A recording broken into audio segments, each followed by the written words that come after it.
ಕ್ರಿಸ್ತಶಕ 10-11ನೇ ಶತಮಾನದ ಮಧ್ಯದಲ್ಲಿ ಮಾದಾರ ಚೆನ್ನಯ್ಯನವರು ಕರಿಕಾಳ ಚೋಳನ ಆಸ್ಥಾನದಲ್ಲಿ ಕಾರ್ಯನಿರ್ವಹಿಸುತ್ತಿದ್ದರು.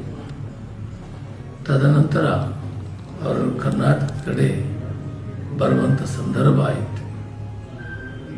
ಅದು ಬಂದಂಥ ಕಾಲದಲ್ಲಿ ಅವರು ಬರೆದಂಥ ವಚನಗಳನ್ನು ಬಸವಣ್ಣವರು ಬಹಳ ಒಪ್ಪಿಕೊಂಡು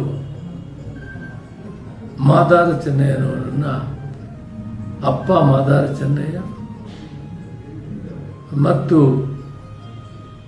ಬೊಪ್ಪ ಲೋಹಾರ್ ಕಕ್ಕಯ್ಯ ಎಂದು ಕರೆದರು.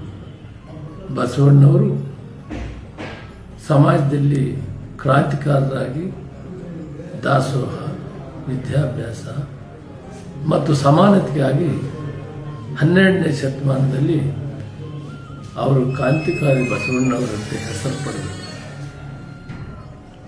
ಅದಾದ ಮೇಲೆ ಮಾದಾರ ಚೆನ್ನಯ್ಯನವರ ವಚನಗಳನ್ನು ಇಡೀ ದೇಶದಲ್ಲಿ, ರಾಜ್ಯದಲ್ಲಿ ಅಧ್ಯಯನ ಮಾಡುವಂಥ ಸಂದರ್ಭ.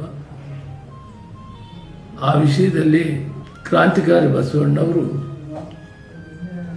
ಈ ರಾಜ್ಯದಲ್ಲಿ ವಿಶೇಷವಾಗಿ ಸಮಾನತೆಯನ್ನು ಕಾಣುವಂಥ ಕಾರ್ಯಕ್ರಮವನ್ನು ರೂಪಿಸಿಕೊಂಡಿದ್ದಾರೆ. ಬಹುತೇಕ ಇಂದಿಗೂ ವಿಶ್ವ ದಾಖಲೆಯಾಗಿದೆ ಬಸವಣ್ಣವರ ಒಂದು ವಚನಗಳು.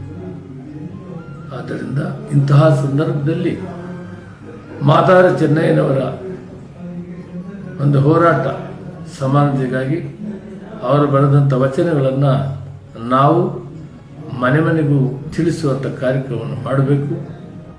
ಮಾದಾರ ಚೆನ್ನಯ್ಯನವರ ವಚನಗಳನ್ನು ಧ್ವನಿ ಸುರುಳಿಯಾಗಿ ಇಡೀ ದೇಶಕ್ಕೆ ಆ ವಚನಗಳನ್ನು ತಿಳಿಸಬೇಕಂತ ಹಿರಿಯ ಕಲಾವಿದರ ಕೈಲಿ ಈ ಮಾದಾರ ಚೆನ್ನಯ್ಯನವರ ವಚನಗಳನ್ನು ಧ್ವನಿ ಸುರುಳಿ ಮುಖಾಂತರ ಇದನ್ನು ಬಿಡುಗಡೆ ಮಾಡುವಂಥ ಕೆಲಸ ಮಾಡ್ತಾ ಇದ್ದಾರೆ. ಅದಕ್ಕೆ ನಾನು ಶುಭವನ್ನು ಕೋರುತ್ತೇನೆ. ಈ ಕಾರ್ಯಕ್ರಮ ಮಾಡುವ ವ್ಯವಸ್ಥೆಯ ಭಾಗಿದಾರರಾಗಿರುವ ಎಲ್ಲರಿಗೂ ಕೂಡ ನಾನು ಶುಭವನ್ನು ಕೋರುತ್ತೇನೆ.